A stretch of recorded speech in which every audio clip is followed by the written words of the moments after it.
So Steve McQueen, thanks so much for joining me, James Lingwood from Artangel, and welcome to everyone who's watching wherever you are from home. So Steve, we're going to chat for half an hour or so, starting off with the 3 projects that you've made over the past 20 or so years with Artangel, and of course with many others. And then there'll be time to open up. And so if any of you watching have got questions for Steve, please send them in through social media to #ArtangelIsOpen. Steve, I wanted to start off with your most recent project, Year 3, which is a truly immense undertaking involving over 1,500 London primary schools, Tate, a new direction, Artangel, and an awful lot of Londoners. And it led to a truly monumental work comprising 3,128 class photos featuring over 76,000 children and their teachers from primary schools all across London, which came together in a truly monumental installation at Tate Britain, opening in November last year, and also all across London on billboards. So my first question is, when did you first think about making Year 3 as a project? I think it was about 20 years ago.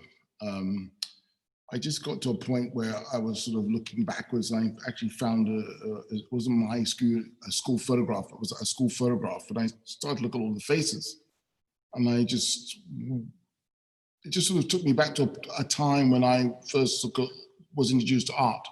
Because what happened, I think I was about maybe 7 years old, where I first went to the Tate. There was a bus that picked us all up and took us to Tate Britain rather. And what was so amazing about that was that I'd never been to art museum before. I'd never been introduced to art in that way. I mean, it's a place I would have never have gotten to had I not been introduced to it by the school. And just walking around those galleries and sort of seeing how through mark making, through object sort of making, that it could be deemed as important. It could be sort of put on a pedestal in a way. So that was my first introduction as a young person to art, because in my family there wasn't sort of much interest in that. So in a sort of long sort of winded way, what happened was I just wanted to sort of go. I wanted actually to reintroduce that somehow. I wanted to sort of look at those people who, I don't know, I just wanted to sort of look at a generation of people who could be put in a frame and deemed, and could be deemed as important. That was all. That was it. That was one of the first things I thought of. But of course, it amalgamated and galvanized into something outside. But that's a long time to wait to make the project happen. So, is that typical of you, that you have an idea and it kind of nestles there? Well, again, I think things, again, you plant the seed and you see how it, grows or dies. And again, it's one of those things where after a period of time, what does it grow into? For a long time, I didn't have a studio. My studio was upstairs here. So things would sort of, resonate and sort of, grow through thought, through, added on an idea, added on an idea, added on an idea. And sometimes things will die, sometimes things will grow. And this one just sort of got bigger and bigger. And it was just a case of how can I sort of document? And also, it also was a case of a situation of as a Black Londoner, as a Black, Englishman, as a Black Brit, as a Black European, wanting to sort of put myself within the sort of narrative of this country, document oneself or people of all kinds of backgrounds in the sort of narrative of the country. So you sort of decided that you were going to use this very classic form, which was the class photo. Yeah. So it's not usual for you to make a work which just inhabits a form. You're, in your filmmaking, you're always exploring new forms. And in this, you just thought, this is what I want to work with. No messing with it. It's the classic conventional image. Well, there's something which is so sort of, in a way, okay, it's very formal, of course, yes. There's a certain kind of, cross legs sitting on a chair, standing up, the teacher in the middle, maybe supply teachers on either side or whatever it is. That frame for me was something which everyone was seen as equal in that situation in a way. There was a sort of kind of a tried and tested format. And therefore, when people are brought into it, there's a situation of a recognition of their own self, their own background, their own memory of that form. But then, therefore, you bypass so many things to look at the individual person in the photograph, because it's all about within that form. There's always the individual who appears within the photograph, and I wanted that to sort of come through as much as the sort of regimented how can I say, presentation. So how can you do both things? You do something which is familiar, and at the same time you do something which is unrecognizable. Familiar in the sense of form, unrecognizable because of the individual people within the photograph, and that's what you latch onto too. And also because of the scale of the whole thing. So rather than it being, a few class portraits, it was over 3,000. I mean. Well, that was the amazing thing about it, to get the idea of to photograph every single school in London, and that's what we attempted to do, and that's what we tried to do, and we got, we were nearly there. We did, was it 70% of schools in London sort of participated, which is an amazing number, and that was it, to get an idea of the past. Excuse me, to get an idea of the future and the present rather. And that was, for me, was great. And it's the only art where the only time I could think of where you can actually see the future in the present. Mm-hmm. I mean, was there something about, you say that this idea was, you planted the seed, it was in your mind, and then it sat there for quite a long time. Was there something about, a few years ago, something about the changing climate in London, or something changing in your life that made you think, right, this is where I want to, this is why I have to make this project happen now? Yeah, I think to be recognized, I think to be seen. I think to be seen and to be recognized, and to sort of be implanted in the sort of soil of the country. In what way? It doesn't matter what background you're from. It's just very important to be visible, especially obviously in Tate Britain, where it was presented, and of course on these sort of billboards all around London. So it was just, for me, what was important. Okay, what was important about, say, the posters and the billboards was that in how one engaged with art within their everyday, how they would engage with these photographs of these posters in their everyday. So it wasn't a case of when you walk into usually an exhibition or a museum, there's a sort of tuning that you do before you actually walk in the door, and to sort of being confronted with something while it's still you're going to walk or whatever, to be interwoven within the sort of everyday. I thought that could have been, it just could have triggered so many interesting things in individuals. I mean, what was it about alighting on this particular age group, 7 and 8 year olds, that what you wanted to focus on? Well, I can only think about my own background. It was a time where it's just somewhere, it's about limbo in a kind of interesting way. It's when you're just sort of understanding the world around you in a way, race, class, gender, etc., where you're just understanding what that is. And it's conforming to certain kind of ideas which have been already set, and how do you navigate yourself within that?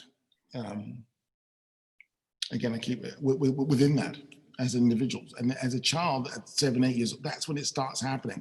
That's when you start having an idea of the broader, wider world around you, and where do you fit within this? So that was a very crucial time for me to sort of look at within the photograph. So in a way, you're in that class, you're 7 or 8, and it's like your class is your first real society, first idea of a little society. At first you don't even notice it, and then you notice that, again, Raza, is from Pakistan, Reza is from Iran, you know, John is whoever, you know, Christoph is Polish. I mean, all these things as I grew up, in my own sort of you know, childhood was realizing at the same time. I think we're also with Black people, as a Black child, you know, you're forced to sort of, not even forced, you are politicizing it very, very early, because you're asking yourself who, how, why, and what at a very, very early age. And you know, that was my sort of environment. I mean, I think all of my, and then all through the education system has shaped me in a, you know, in a way, better all for worse, really. I mean, you know, so you're saying it's about, obviously it's about race, it's about class, it's about, I mean, the whole project, about privilege, opportunity. Oh, absolutely. Lack of opportunity. Yeah. And in a way, one of the things that was interesting for me was, okay, you can alight on particular individuals, but you can also kind of start to read all of the kind of fault lines and the kind of the tensions that are around and about in contemporary British culture. You know, and the whole idea of what it is to be British has, you know, always been contested, but it's been particularly contested again in the last few years. And I was reading something that the writer Paul Gilroy wrote. He said that, you know, it's a complex battle underway about what will determine, what determines London, what London will be. And I guess the question then is, how much do you think a work like that can, as it were, show the complexity of the battle? Oh yeah, absolutely. I mean, I think that some of the people who would have walked into Tate Britain or saw the posters in the street would be very confrontational for them. I mean, I think people, you know, I think you said it was interesting. People think they know London, but they have no idea what London actually looks like. And I think on those walls in Tate Britain, you saw, you know, the present and future of London. You know, people only get out, you know, they only know a certain part of London, and then all of a sudden you get an understanding of one's immediate environment through the images on those walls. No, absolutely. I think it's absolutely the first time that anyone could ever have, I mean, it must be one of the largest portraits of citizens ever made, and you know, the first time you could get a sense of the immense complexity. Absolutely, it was for me. It was actually quite. For me, it was.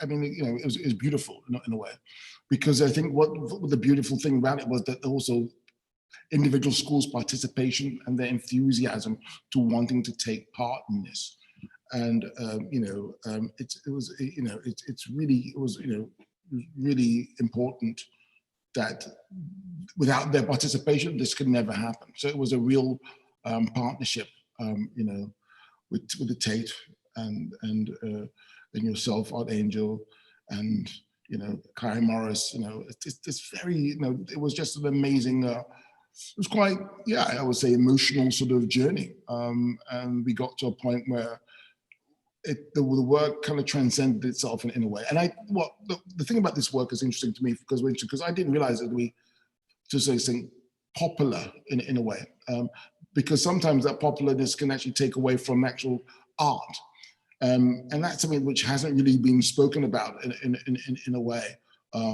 The whole idea of as an artwork and what it is, because sometimes just the sort of the popular aspect and the politics take over. But as art, as what it is and how it was sort of conceived and executed, I think that's something which sort of unfortunately gets less attention. I mean, I should also say that in addition to Tate and Artangel, there was a new direction. Also, there's wonderful team, Arts Media people who made it happen, and we're on the front line of all of the talking with schools over a good couple of years. You started talking about your first experience of coming to the Tate from school on a bus. So was this idea that the schools could also come on buses, make journeys to Tate to see this, and kind of part of your thinking about the project early on, the journey? I think that was one of those things where Clary and myself came up with, actually. I think that was very important, I think, to see, because what Artangel had was, you had the magic of the world, the bigger, broader, wider world happening. And that, I think that was pretty spectacular in the sense of when people were engaging with the work, in a way which they had no real sort of kind of preempting sort of judgment to make. They came across it within whatever every day. I think the thing about the children, that was very special. That was something like that I wanted, in the sense of the way of just also engaging with themselves in the museum, that they were important and that they can engage with art in a way which was something which was again familiar to them, rather than something which was sort of which was not a part of their immediate sort of understanding.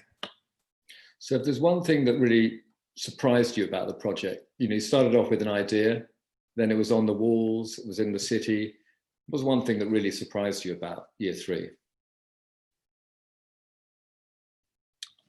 I think one thing I was surprised about year 3 was just the warmth of the sort of engagement with the work. It was kind of emotional for people, I think. I think what was interesting for me was that people would walk into that space in the Tate or in outside of in the street. But I remember someone telling me so a lot of people walking into Tate and being extremely happy or extremely sort of overwhelmed with joy, but then moments later they'd be in floods of tears, because it was about the fact that these people were people on the walls, and the kids were on the walls, and it's about these children and their possibilities. But then people start to think about their possibilities in the future, and people sort of fell into tears, or there was an emotional sort of it was joy and fear. So those were things that really sort of there was a really strong emotional reaction to the work. That's the thing which surprised me the most in a way. I wasn't expecting that. This is a good moment. I've got quite a lot of questions coming in already on Facebook and Instagram and Twitter. So here's a question from Eni Kuka Tuamula on Twitter, who's, and if you want to send a question, it's via #Artangel is open, by the way. Anyway, Eni Kuka just asked, how important is empathy to you? I mean, is this question about emotional connection, I guess? Is that what you're really driving for? I think without it, it's like without empathy, there's no magic. If you without any of that, you can't. It's a without someone making that step towards you, nothing is going to sort of emerge.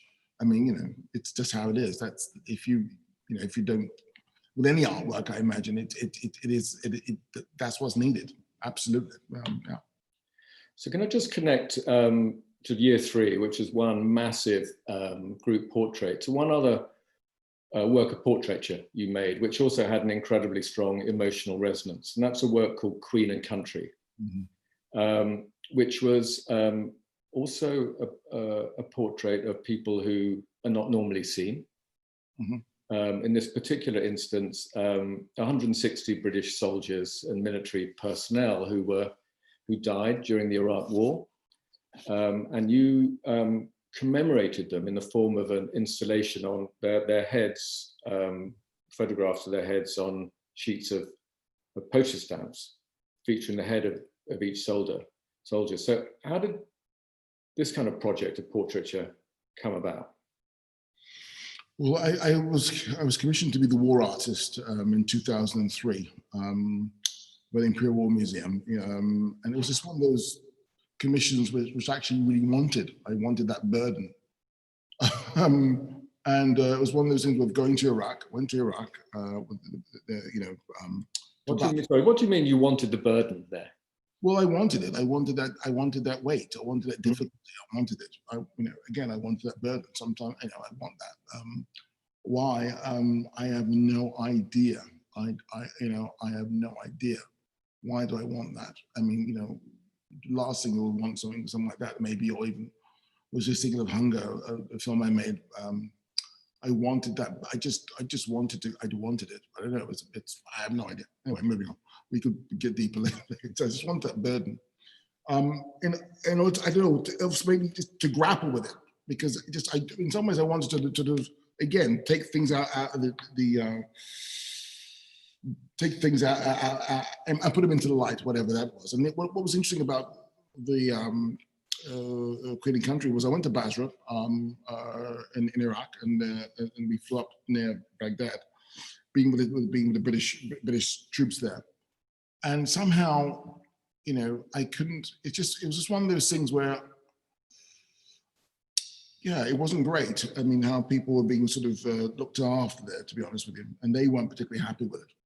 And when I came back, I shot some footage there, but it was absolutely terrible. I couldn't make head or tail of it. And then I just thought of this whole idea of the letters, because a lot of guys were writing letters and stuff like that. So I thought, and phones and whatnot, they're getting people messages, but the people were really writing and composing letters. And I thought, okay, this could be a great idea of putting a stamp of someone's face. You know, again, a soldier's face on a stamp, because at that time, the only people who actually could have a portrait of themselves on a stamp happened to be if you were dead or a member of the royal family. So I thought the best person to be on a stamp was, you know, one of these soldiers. And that was it. And somehow, you know, there were a number, and I wanted them to sort of be recognized. And again, it was the same situation as the Artangel thing, in a way, of the posters in the everyday of sort of receiving a letter or with someone's head on it, who happened to sort of apparently die for your Queen and Country. And it was just that, I just wanted to be as direct as possible. So, you know what it was to? It was to surf and navigate the media, you know, and to sort of get directly to the people as such. To surf and get, because everything we know about that war, we knew about the wars through, you know, the media. I somehow wanted to surf and that with, and sort of avoid that and go straight to the audience, or the audience, what can I say, the people who apparently these people were dying for in this way, basically use art in a way which can circumnavigate all of that nonsense. I mean, in the end, perhaps it's worth saying that in this instance, you were a bit frustrated. Very much, because I wanted to actually get these stamps actually sort of printed by the Royal Mail, and then unfortunately I was blocked by the Royal Mail. I still haven't got an answer about that. I still don't know why. I mean, you know, no one's ever written to me saying why would they want to do this. We petitioned, and there was an early day motion in Parliament for it. And that's it. So it's an ongoing project as far as I'm concerned. We will see. We will see. Great. Can we move on to your first collaboration with Artangel, and in a way, talking about burdens, you taking on a couple of other burdens, really.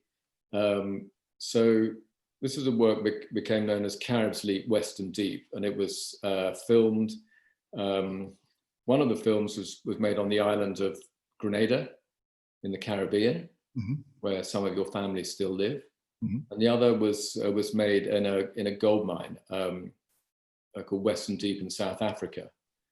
And in a way, up to then, you hadn't really, in your work, sort of taken on the experience of historical colonialism and contemporary exploitation in such a kind of frontal way, particularly which you did, particularly with Western Deep. But I wanted to ask, what did making a film in Grenada, was that a kind of burden that you felt you wanted to take on? Some things are, and some things aren't. That was one, again, it was about the I think, I just wanted to sort of, and I say, look at that part of the world in a way which, in order to sort of just to talk about that part of the world. I think in Cities, when my mother grew up in Grenada, it was just steeped in this history of colonialism. With the Caribs, you know, obviously, who were there, and before them it was the Arawaks, and how the French, you know, within the, you know, committed genocide, and the few that was remaining jumped off a cliff in the northern part. And somehow that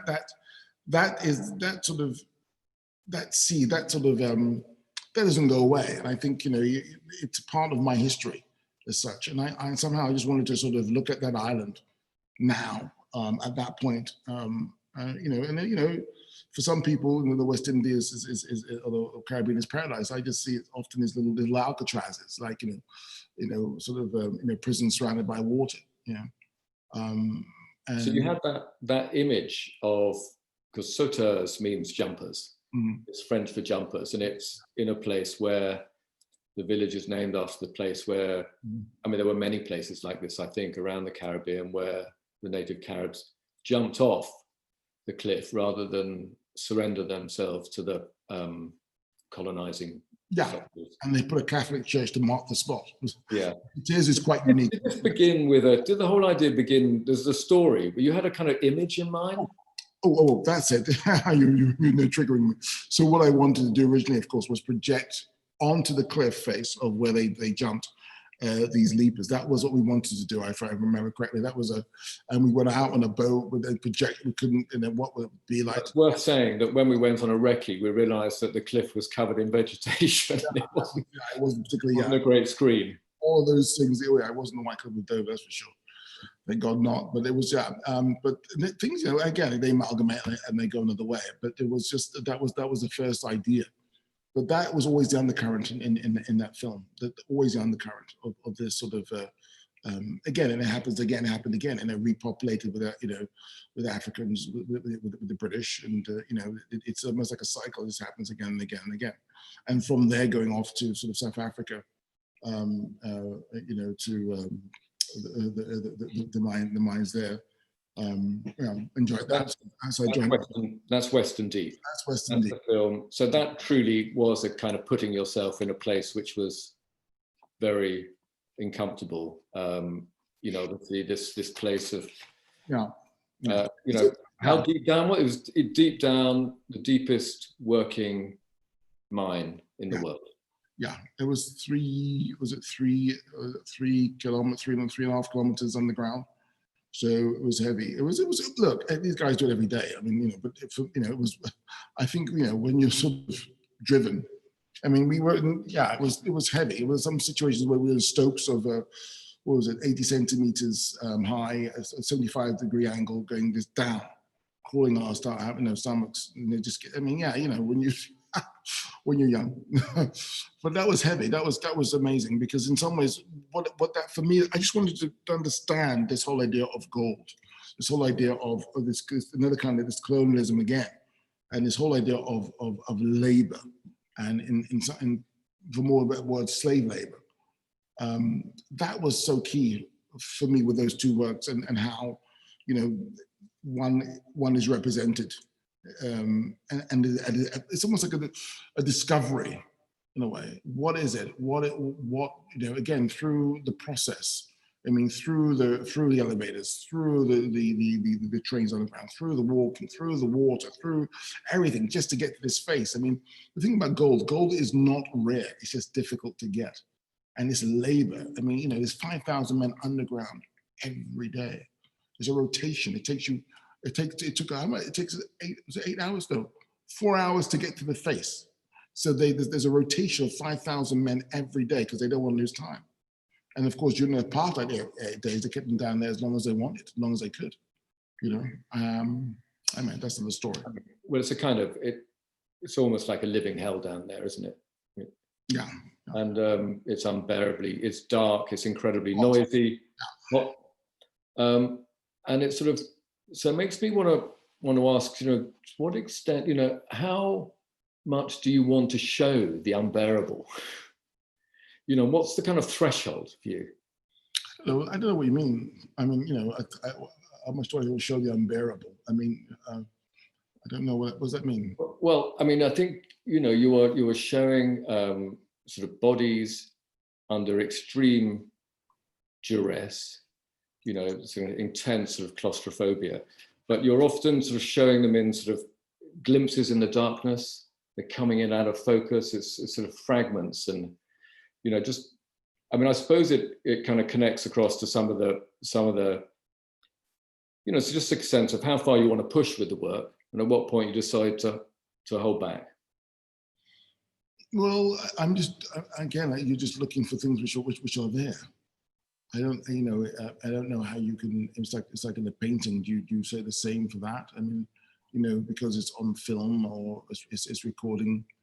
It's recording devices that the whole idea of stress, or you say limit, or extreme, or whatever. I mean, I don't know. I don't know what it is. I mean, I'm just trying to sort of I mean, just because it's a recording device, I imagine that's why people say that, or why you've said that. But it's just about trying to translate something which can actually connect. And you talk about the whole idea of, I mean, we shot this on a Super 8 camera, for example, because I love the idea of the grain, because this is extremely dusty, steamy, and you know the lens, your gaze is not, it only goes so far. Sweat. So basically, I thought that was the best stock. That was the best sort of you know, likeness to the texture of what's down there. So that again, it's about translating something. It's not. I can never, you know, do as you said. As you know, I could only sort of. Yeah, people only could get an impression of it. That's as far as it goes, you know. Just a quick question about your cinematographers for these two films, because firstly on Grenada there was the great Dutch cinematographer Robbie Muller, and then you went down Western Deep to your first collaboration with Sean Bobbitt, with whom you went on to make all of the feature films. You just talk a little bit about the relationship you have with your cinematographers. Well, I'll tell you the first thing about Robbie. When I moved to Amsterdam, first person I wanted to meet was Robbie Muller, because I've been a fan of Robbie's from day one. With Ben Vendors, Jim Jarmusch, and you know, whatever, Lance Wuntrier. So I met Robbie. I got a chance to meet him, and I was talking to him, and 100 miles an hour. I was talking to him, very, very nervous and talking to him. So he goes back home to his wife Andrea, and she goes to him, "Oh, how was your meeting with that guy?" He goes, "Oh, very good. Yeah, it was good. I didn't understand a word he says, but I want to work with him."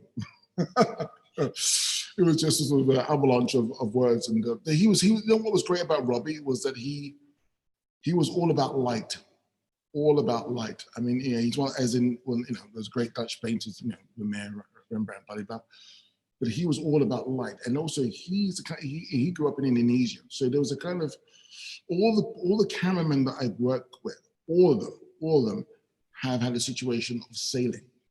Robbie, Sean, and this gentleman, that young man I've just worked with now. There's always a sense of balance and a sense of light in all of their work, and that's kind of interesting. So Sean, I met Sean. He did a movie called Wonderland, and I love that movie. There was some Super 8 stuff in there, I remember, if correctly. And I just thought to meet him. It was actually my wife Bianca said, "You should meet that guy." So yeah, so I went to have a cup of tea with him in Maison Berthaud. Please support that cafe. And that was it. We hit it off like a house on fire. But I remember being down in Western Deep, 3.5 kilometers on the ground, and us having an argument, the only argument we ever had. And I said to him, you know, just, you know, you got to trust it. He goes, "Well, why don't you shoot it?" And I said, "Well, listen, your field of reference is this. My field of reference is 100, you know, 180. I need to be alive." This is, "Well, so why don't you shoot it?" I said, "Well, listen, this is how it is. Just feel it. Just feel it. Just feel it." Imagine arguing when we just got 4 hours to get to the space, and all of a sudden he just got it. And that was pretty. That's the only argument we ever had, actually. And it was wonderful. Yeah. Well, it's good to get that out of the way 4 miles down. And then I realized that he told me years later when we were in the Congo, another story, how he was claustrophobic. I said, "You're claustrophobic?" "Yeah, but he said he was, we were traveling for 4 miles on the ground and thought, flipping, I'm here now, I might as well start shooting." The story. Anyway. So just coming back above ground then for a few moments. Just sort of this kind of question about, in a way, how not just suffering and whatever, but death stalks your work in a way. Well, hold up, wait a minute. Well, I'm thinking of the film of your cousin Marcus talking about the heartbreaking story of, you know, him shooting his brother. There's the film you made of Ashes. This young man in the Caribbean who was gunned down, and you make a kind of film which is a memorial to him. You know, there's Caribs Leap in a way. There's Queen and Country we talked about. There's Hunger. You know, Bobby Sands starving himself to death in a cell. So there is a kind of presence of death that kind of runs like a strong vein through your work? Well, these are realities. I mean, this is not something which is sort of, and these are realities that sort of people have built upon for one's own sort of, I mean, again, it's like, these are realities that happen every day. And I think it's one of those things where these so-called extremes are things which unfortunately happen on a regular basis and are ignored and are, you know, not be basically given any attention because they're not deemed as being important enough, I suppose. I don't know. You know, it's the things that touch me, the things that which I feel very close to, things that I feel very, I'm related to, not in the immediate sense of, say, my cousin or someone like Ashes or like that. But even in Western Deep, there's a sense of what can I say?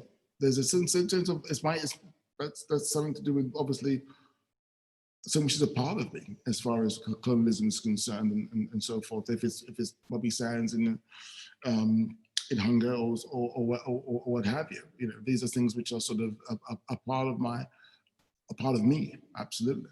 So, you know, other people could go off and paint sort of, you know, daffodils and so forth and go for it, or, you know, whatever they want to paint, you know.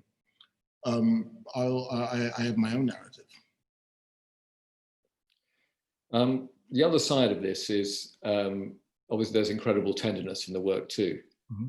And I'm even thinking about how you know, the hands, you kind of go, see hands in your work and touching and all of that. So the counterpoint to all of this this darkness, if you like, is about finding tenderness in these very dark places. You even get that in Western Deep, I think.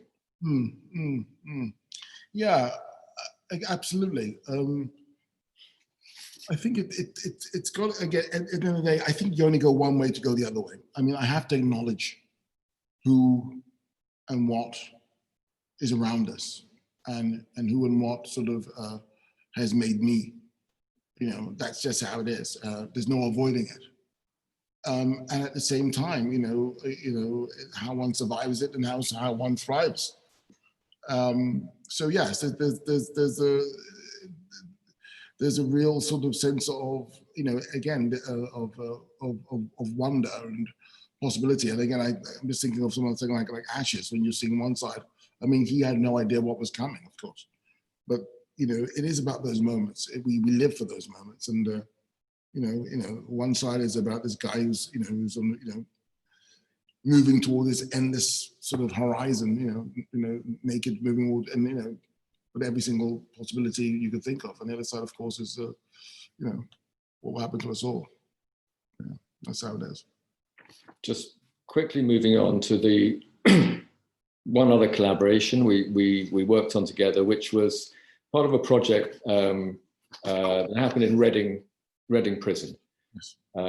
Which was famously where Oscar Wilde was incarcerated in the late 19th century for acts of gross indecency with other male persons. And so we invited you to come and have a look at the prison. Can you remember your first kind of impressions or feelings when you walked in there? Yeah, we went together. I remember, and we walked into the again, this prison. I've only been to prison one other time, actually, to see.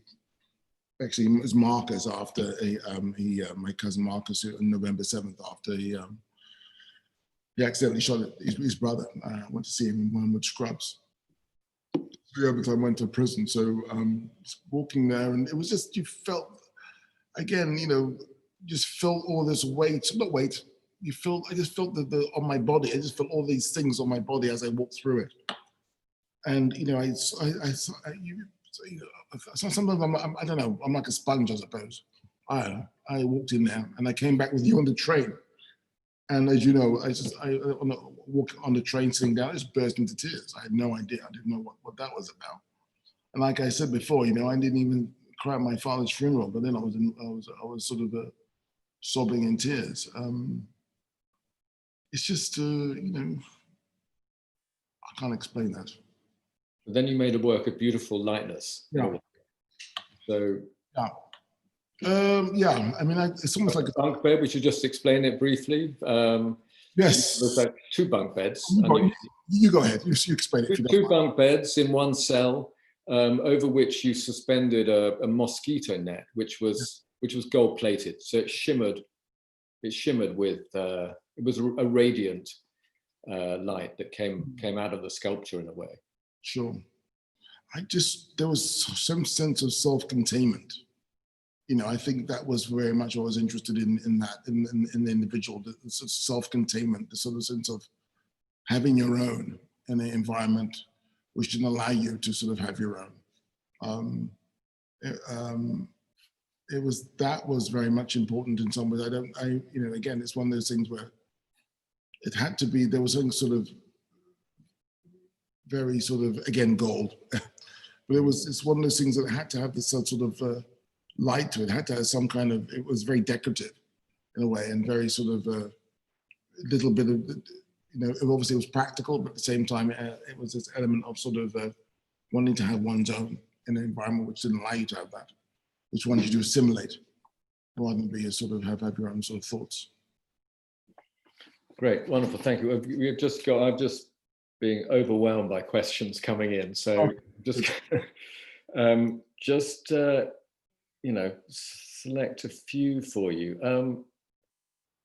Right. So Corinne Donde on Twitter said, you spoke earlier about being seen and the difficulties of being seen as a young Black person. How has your relationship to being seen and seeing changed over your career with reference to the UK? And then second question, any advice based on what you've learned? I think you just got to be head hard. You got to be head hard. I think you can't, you got to be head hard. I think that's the thing that I think I had. Unfortunately, I got it from my mum. We had an argument today. Mum, you're watching. Yeah, right, you're wrong. Moving on. But it's those things, I think you've got to have a very hard head. I think you've got to be sort of, believe in the work. The work is going to answer all the questions that you could imagine. That's the thing. And things change, yeah. Things have changed. I remember going to, you know, New York when there were only sort of, I remember that at a certain time, 3 artists represented, and that was 96. And now look at it. You know, things change. I mean, and you look at the UK, I mean, goodness gracious. I mean, it's changed, things change. So here's a general question about your working life from Andy Mundy Castle. So how do you manage your workload, and are you ever swamped?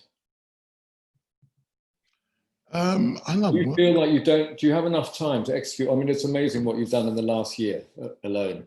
I love work. I love to work. I live to work. I live for my partner, I live for my children, I love to work. I just, you know, you know, I don't even know how to answer that question because I don't even think about it because I just do it. And I love to work. So it's very, how do I answer that question? I don't know is the answer. Just get on with it. Don't complain.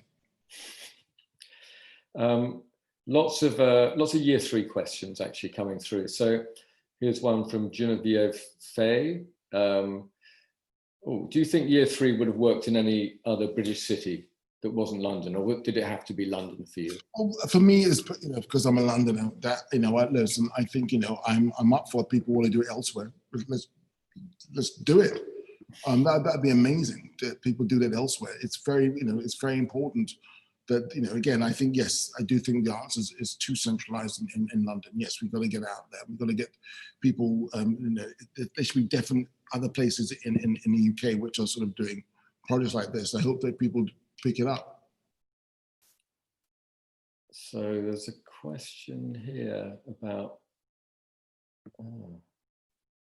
sorry, so many coming through. Do you have any plans, returning to what you were saying about children becoming aware, or more aware of the bigger world, age 7 or 8 years old? So this is a question from Jay on YouTube. So do you have any plans to continue to explore this post-lockdown, to explore, in Jay's words, the politicization of these young minds? I think I've done it. I think I've done it. I think I've done it for now. Listen, for me, the revolution was, and I do say that, and I do say that word, and I mean it. Revolution for me was those kids coming through those doors and seeing themselves on those walls, and seeing their possibilities of who they could be or what they could be, and also seeing themselves in the environment of other children, and seeing themselves within that they're not alone, that they're part of something. And hope after this unfortunate situation with lockdown that we get to extend the exhibition and all the kids get the chance to see themselves. Yeah. There are a lot of questions about what are happening to your exhibitions in London at the moment. At the moment, they're on the walls. Yeah. I guess there's not much that can be said at the moment. They're there, they're waiting. Waiting for the lockdown to sort of dissolve, and therefore, we'll see what happens after that. But hopefully, the exhibition will, especially the Tate Modern exhibition, will sort of get a chance to sort of have its 2 remaining months. I'm hoping. Actually, I wanted to ask you with the Tate Modern show, what was the idea? What was the, you decided to show Caribs Leap, yes, projected very large projected onto the facade of the building. Mm-hmm. What were you thinking about when you decided to do that?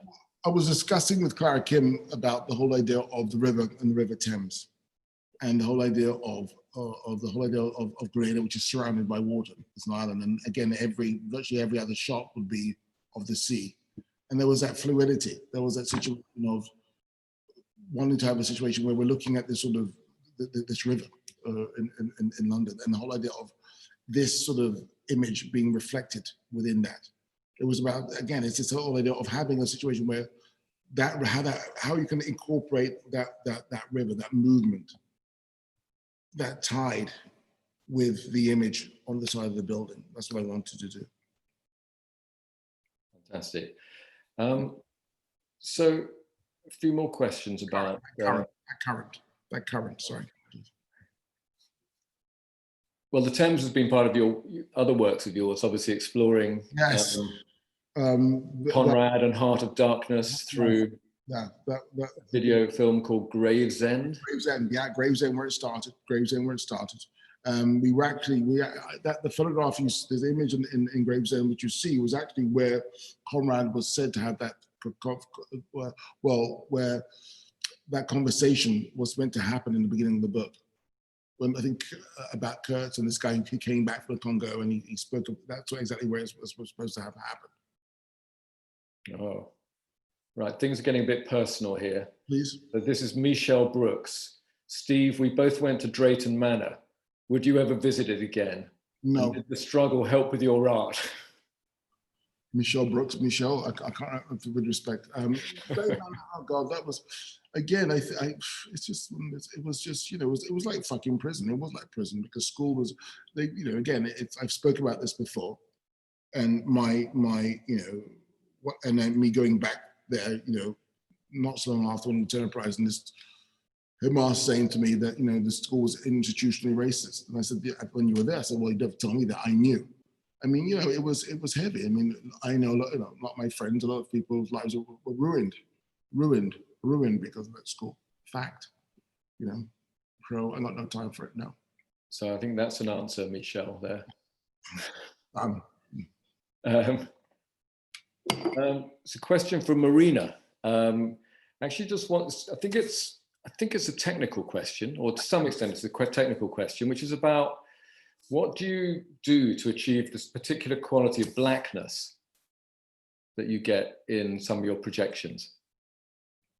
This is Sue McDermott question, my technician, Sue McDermott, who I've been working with for over 20 years and is one of my best friends. She's fantastic. We talk about that constantly because again, that density is very important when you've got something, especially like Western Deep, and you want to get that, again, it can't be gray, it can't be off, a certain kind of, it's got to be black, it's got to be dense. And we talk about projectors, and she's amazing. So that's a Sue McDermott question, who I've been working for over 20 years. We just test and test and test and test until we get to find the right one. Yeah, thank you. Okay, a more general question here from Georgi Cheers Aslanian. on YouTube saying, I'm interested in how you made the transition from making artwork to directing feature films. How do you make the transition? Well, again, it's just one of those things where it was the art asks us the questions. Art, like I say, the subject tells me what object it wants to be. Again, it's about the subject or the telling me what it needs to be. And therefore, when I came up with the Bobby Sands or the Hunger Striker, it needed to be a feature film. I'd gone to NYU beforehand, which I hated after I left Goldsmiths. But this idea wanted, so basically the form doesn't come first, it's the question comes first and the question gives you the form. And that needed to be a feature film. And that was it. I mean, you could do what you want now. I mean, it wasn't a transition, it was just a need, a want. So you have all these ideas in your head and somehow then naturally, you've got this incredible repertoire of different media now that you work with, and you just know that some ideas need a certain kind of media. Absolutely, that's what it just needed. That it needed, and it was answering a lot more. For me, will answer a lot more questions within that form than another form. So there's a question actually about the show at Tate Modern, and I think we've got Clara Kim, the exhibition curator, with us. It's just an incredible. Really one of the most exceptional surveys of contemporary art that we've had the pleasure of seeing. So, but anyway, this is not a question from Clara, it's from Karen Smith, who's actually just interested in the way that you worked on the layout of the exhibition, where some works were very, very separate and others are in a much more open space, so they somehow bled into each other. Yes. That took a long time. Again, it is like writing a bloody script, that in a way, because you really have to feel it. And with myself and Sue just talking about spaces and traveling, also moving from one work to the other work, what you would see from this work to that work. Again, it's about the journey and it's about the environment and how it's a bit of a mind, situation, because you're looking at all kinds of different ways of how you look from one work to the next work. How does that work relate to another work from when you go from this work? And right at the end, we were making changes. Like right at the end, I made this change because the screen which was above for Caribs Leap wasn't meant to be there before. So we just put that there. And then Exodus at the end, that was very last minute, but it's like hanging a painting show, basically. So you're always keeping your options open until little bit, because you've got to lock certain things down because you've got to build. But there was a little bit enough. There's always a little bit of movement where you can actually start playing with things. And the whole idea of relationships of work, putting Once Upon a Time with Static was kind of that was a situation of how I didn't want a situation where it was always little rooms. That doesn't work. This doesn't work. It's about journey and relationships. It's very important. Very important. Going on. Oh, thank you. So it's a more specific question about one of the works in the show. We talked about a bit called Ashes, which is from Sanja Kvetkovic, I think. Just wanted to know how the story of Ashes came to your attention and whether it's really related to you personally. Well, yes. What happened was when we were shooting Caribs Leap, 2001. What was 2001? 2000? I think it was 2002. We shot it. Beginning, I think February 2002. And you were there. You were there, Jane, when we came down. Was you and Keith Griffith, and we started to shoot. I always saw this guy called Ashes walking around. Always saw him. It was just he had to see his. Often is the case with his energy. I just thought that it's a very charismatic guy. We started to talk to each other, and he was this extremely sort of beautiful guy. Dark skin, very dark skin, gorgeous man. And I was like, he's interesting, and then found out a little bit more about him. It was it wasn't even in my mind. But one day I said to Robbie, you know what, Robbie, let's go out, let's get a boat and let's shoot him. You know, he was an amazing diver. He caught lobsters. I don't know, there was something about this guy I didn't know. I had no idea. So we shot a lot of footage on him. I never used it. I put it away. Well, within, what was it now? I found out the other day, it was within 6 weeks of we shooting him, you know, he was, you know, filming him, he was shot dead 6 weeks. And I didn't find out that until, yeah, crazy. I didn't find that out until sort of recently, but I didn't find out about him being shot and killed until 2009. And then I started to think about the footage that we shot of him, and then I took it out, and I started to look at it, and you know, again, one thing led to another. So he was, yeah, he was basically a local, and then Sateers is small. Everyone knows each other, and you know, it's one of those things where it was one of those things really. Sorry, I got lost in that, but it was just one of those things where it was so, you know, why? And so I keep on thinking about these things because I'm the only one left in that boat. Robbie's gone, Ashes is gone, and you know, it was just about us taking that moment. You know, sometimes you have no idea. You just do things because it smells right, it tastes right, it sounds right. You don't even know, and it doesn't make sense as such. But then it all made sense, of course. Now, all made sense. So it's a question from Christopher Brown. Just, I guess, thinking back to your early years as an artist in London. How did you survive as an artist in London? Oh my God. How did I survive? How did I survive? I worked in Marks and Spencer's on the King's Road. I lived with a girlfriend, shared a rent. It's one of those things, hand to mouth, really. Hand to mouth until I sold the work, and I thought, okay, well, maybe I could sort of live off that for a little while.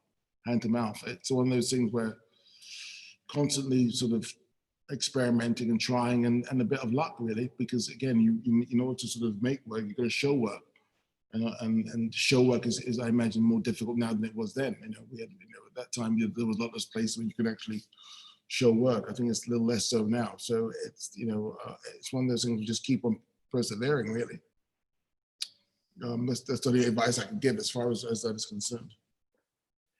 So I've got 2 or 3 questions here from people whose kids were in year 3 in the photographs. Great. And well, actually, many people saying how powerful and moving the project was, but a couple of parents, I guess, saying, one's David Smith, just saying that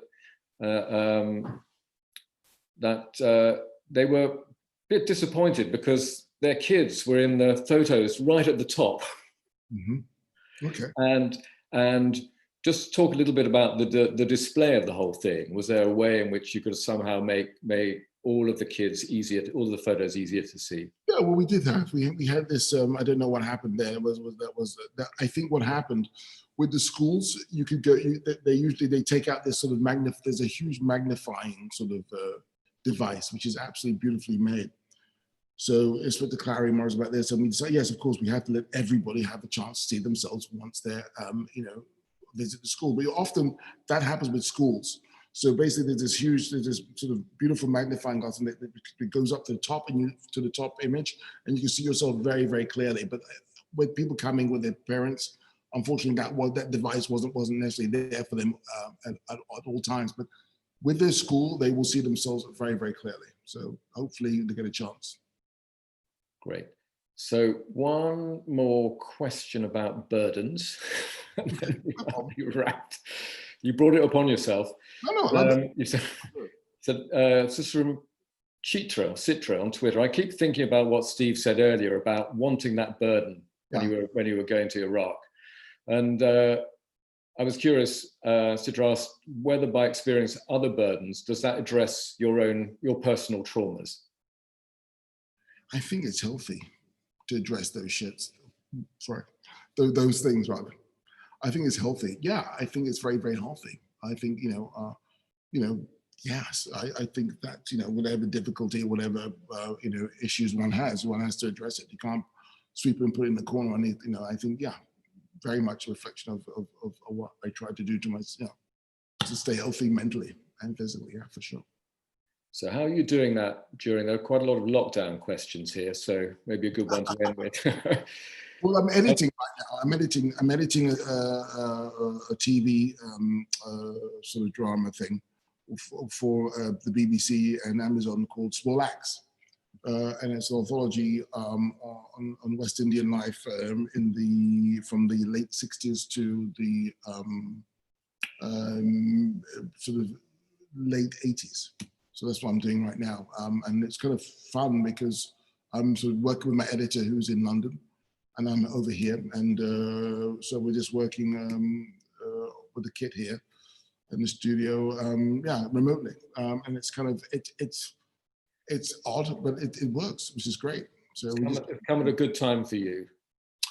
Tell me about it. It's been great. It's been good to keep myself occupied for sure. Absolutely, yeah, absolutely. Wonderful, Steve. So I think we should probably call this a wrap now. Thank you so much. You once said that my art is about questions, questions, questions. So thanks for answering so many questions so generously tonight. Thank you to the Artangel team for making this happen. Thanks to Tank. But most of all, thanks to all of you for listening. And thank you, Steve. Thank you very much. Cheers, James.